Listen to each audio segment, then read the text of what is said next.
एक महात्मा बाल्यावस्था से भजन करते थे, शालिग्राम भगवान पास रखते थे और उन्हीं की आराधना करके बस पाठ नाम जप और भ्रमण करते थे। यौवन अवस्था थी, गंगा जी के किनारे अपने ठाकुर को विराजमान करके स्नान करने के लिए कपड़ा ही उतार रहे थे कि 90 लोग आ गए, भाला तलवार सब ले, मारो मारो इसको मारो, घेर लिया। तो उन्होंने हाथ जोड़कर कहा हमने क्या अपराध किया, कोई सुन ही नहीं रहा।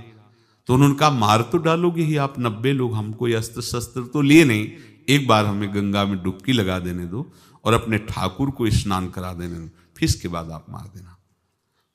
भगवत इच्छा से वो लोग रुक गए, स्नान किया और अंदर से प्रार्थना की, प्रभु ये क्या लीला है आपकी, आपके सिवा मेरा कोई है नहीं और ये मुझे मारना चाहते हैं। तो भगवान ने जानते हो क्या कहा उनके अंतर में, तुम मेरे में ध्यानस्थ हो करके शरीर को छोड़ो, ये लोग मारेंगे। ये मेरे भजन का फल है कि तुम्हें 90 जन्म नहीं लेना पड़ेगा, एक ही जन्म में 90 मिलके, तुमने 90 हिंसा की थी पूर्व में, तो तुम्हें 90 बार जन्म लेना होता और एक एक करके मारते। ये मेरे भजन का प्रताप है कि एक बार में ही 90 का हिसाब हो जाएगा। तुम आंख मूंदो, मेरे ध्यान में मगन रहो, मेरे प्रताप से तुम्हें कोई चोट नहीं होगी और स्वाभाविक मूर्छावस्था में प्राण तुम्हारे छूट जाए। ऐसा ही हुआ, ऐसा हुआ।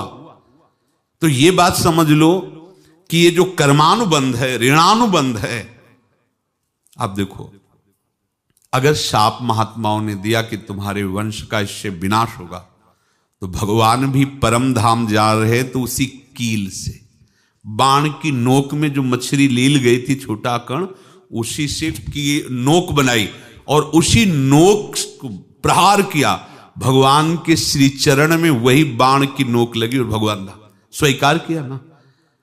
भगवान का बड़ा लीला विचित्र है। अगर छुप करके उधर रामावतार में बात, तो इधर ऐसे स्वीकार किया है भगवान ने। ऐसा कहीं नहीं दिखाया कि मैं भगवान हूं तो मैं अपने लिए, ऐसा नहीं दिखाया।